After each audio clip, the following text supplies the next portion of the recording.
Hello, my name is April Christofferson, and I'm an occupational therapist with I Am Home. Today we're going to discuss a diagnosis called ADHD, or Attention Deficit Hyperactivity Disorder. This has also been called Attention Deficit Disorder in the past, but most professionals are going with the diagnosis of ADHD. What I'd like to discuss with you today is if you believe that you or your child might be suffering from ADHD.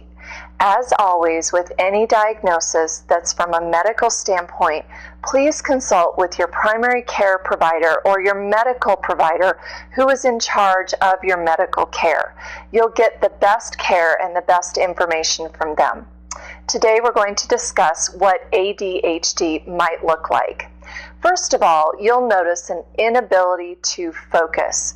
Focusing for 1 to 2 minutes might be difficult for you or your child, and it might be especially difficult in a classroom or group setting. This is more than just being busy. A child who is busy, who is always moving, is different than a child who has an inability to stay on task or to stay focused. This could also be rooted in an auditory processing delay or visual processing delay. And again, your therapist or medical professional can help you determine if that's the case.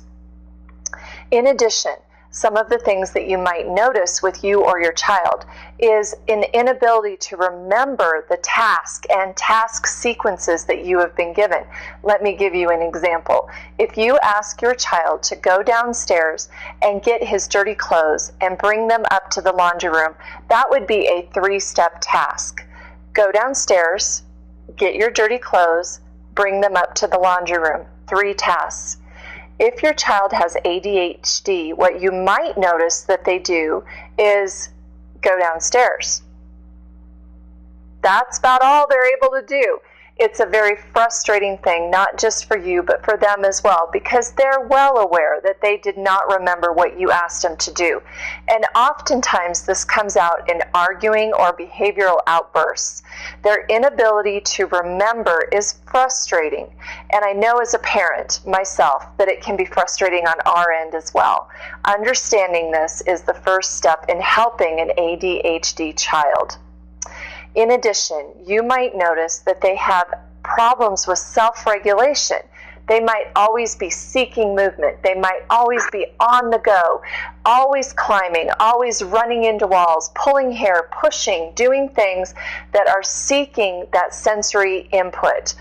On the flip side, you might have an ADHD child who just doesn't register the input. So they might overly seek or they might under-register things. Some children over-register things, and that means that even the slightest amount of movement gets them nauseous or sick, where they would just prefer to be on the couch or in a chair, maybe just laying on the floor and not really participating in life at all.